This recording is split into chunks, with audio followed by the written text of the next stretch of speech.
ನನ್ನ ಪ್ರಶ್ನೆಗೆ ಉತ್ತರ ಬೇಕು. Excuse me sir.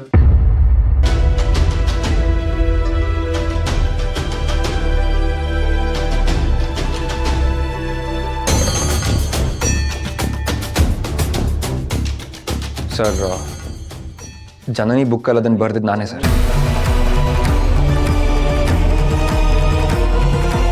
ಯಾವುದೇ ಕೆಟ್ಟ ಇಂಟೆನ್ಷನ್ ಇಟ್ಕೊಂಡು ಬರ್ದಿಲ್ಲ, ಜಸ್ಟ್ ಕ್ಯಾಶುಯಲ್ ಆಗಿ ಬರ್ದಿತ್ತು ಅಷ್ಟೇ. I am sorry. ಓ, ಇದು ಬೇರೆ. ಕಾಲೇಜಿನ ಆವರಣದಲ್ಲಿ ಒಬ್ಬ ತಪ್ಪು ಮಾಡ್ತಾನೆ, ತುಂಬ ಧೈರ್ಯದಿಂದ ಪ್ರಿನ್ಸಿಪಲ್ ಮುಂದೆ ನಾನೇ ತಪ್ಪು ಮಾಡಿದ್ದು ಅಂತ ಹೇಳ್ತಾನೆ. ಏನು ತೋರಿಸುತ್ತೆ ಇದು? ಮಕ್ಕಳನ್ನ ನೀವು ಎಷ್ಟು ಸ್ವಚ್ಛಂದವಾಗಿರೋದು ಬಿಡ್ತೀರಿ ಅಂತ ಅಲ್ವಾ?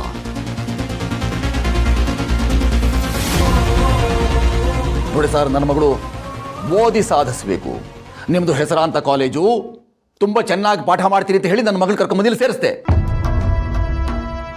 ಆದರೆ ಇಲ್ಲಿ ಮೂಲಭೂತವಾಗಿ ಕಾಣಿಸಬೇಕಾದಂಥ ಶಿಸ್ತೇ ಇಲ್ವಲ್ಲ ಸರ್.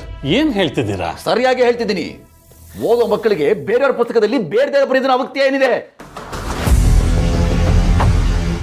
ಅದರಲ್ಲೂ ತಪ್ಪು ಮಾಡಿದೀನಿ ಅಂತ ಹೇಳ್ಕೊಂಡ್ ಬಂದವನಿಗೆ ಅವ್ನ ಬೈಕ್ ಬುದ್ಧಿ ಹೇಳಿದ್ಬಿಟ್ಟು ನನ್ನ ಕೇಳ್ತಿದ್ದೀರಾ?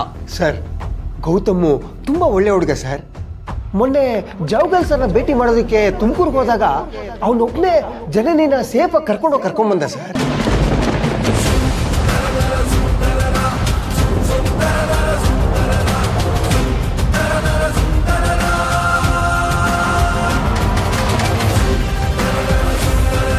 ನನಗೆ ಯಾವ ಹುಡುಗನಿಗಂತ ಪುರಾಣ ಬೇಕಾಗಿಲ್ಲ.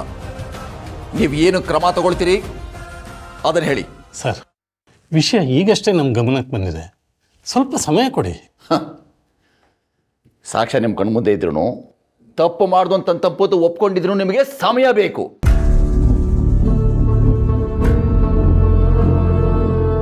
ನೋಡಿ, ನನಗೆ ನೀವು, ನಿಮ್ಮ ಕಾಲೇಜು, ನಿಮ್ಮ ಖ್ಯಾತಿ ಇದ್ರ ಜೊತೆ ಸಂಬಂಧ ಇಲ್ಲ. ನನ್ನ ಮಗಳ ವಿಷಯ ಮಾತ್ರ ನನಗೆ ಮುಖ್ಯ. ಅವಳು ಓದೋದನ್ನ ಬಿಟ್ಟು ಬೇರೆ ಕಡೆ ಅವಳ ಮನಸ್ಸು ಡೈವರ್ಟ್ ಆಗುವಂತ ಘಟನೆ ನಡೆದ್ರೆ ನಾನು ಬೇರೆ ರೀತಿ ಕ್ರಮ ತಗೋಬೇಕಾಗುತ್ತೆ.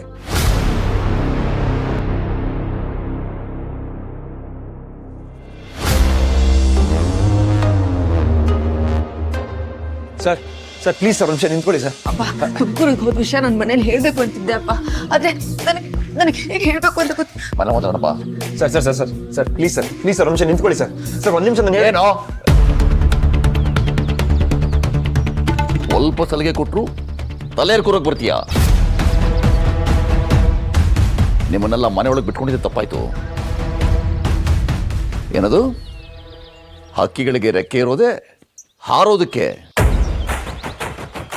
ಏನು ಕವಿತೆ ಹೇಳಿ ಹೀರೋಗ ಕೊಟ್ಟಿದ್ಯಾ?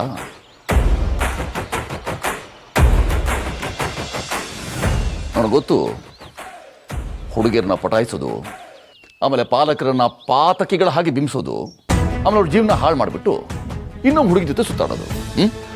ಸರ್ ಹಾಗೆಲ್ಲ ಏನಿಲ್ಲ ಸರ್. ಹಾಗೆಲ್ಲ ಅಂದಿದ್ರೆ ತುಮಕೂರು ಹೋಗಿದ ವಿಷಯ ಯಾಕೆ ಮುಚ್ಚಿಟ್ಟೆ? ಈಗ ಮಾತು ಕೇಳಿ ಅಂತ ಹೇಳ್ತಿದ್ಯಾ?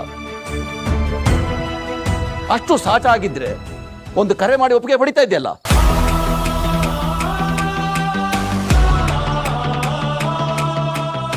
ಇವಳು ಹೇಳಕ್ಕೆ ಅಂತ ಹೊರಟಿರ್ತಾಳೆ, ಅದ್ರೆ ನೀನೇ ಬೇಡ ಅಂತ ತಡೆದಿರ್ತೀಯ. ಇಲ್ಲಿ ನೋಡು, ನನ್ನ ಮಗಳು ಏನಂತ ನನಗೆ ಗೊತ್ತು, ನಿಮ್ಮಂಥವ್ರ ಬುದ್ಧಿ ಏನಂತೂ ಚೆನ್ನಾಗಿ ಗೊತ್ತು. ಒಂದು ವಿಷಯ ತಿಳ್ಕೊ, ನೀನು ಬರೆದಿರೋ ಥರ ಹಕ್ಕಿ ಅಲ್ಲ ಅವಳು. ಮಳೆ ಮೋಡಕ್ಕೆ ಹೆದರಿ ಗುಂಪಲ್ಲಿ ಹಾರೋ ಹಕ್ಕಿ ಅಳಲ್ಲ ಅವಳು. ಮೋಡಕ್ಕಿನ್ನ ಮೇಲೆ ಹಾರೋ ಗಿಡಗ ನನ್ನ ಮಗಳು.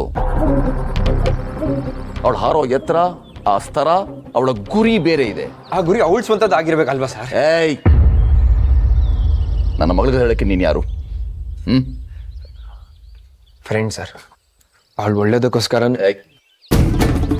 ಒಂದು ವಿಷಯ ಕೇಳ್ತೀನಿ, ನಿನ್ನ ಜೀವನದಲ್ಲಿ ಖುಷಿ ಕೊಟ್ಟ ಕ್ಷಣ ಯಾವುದೋ?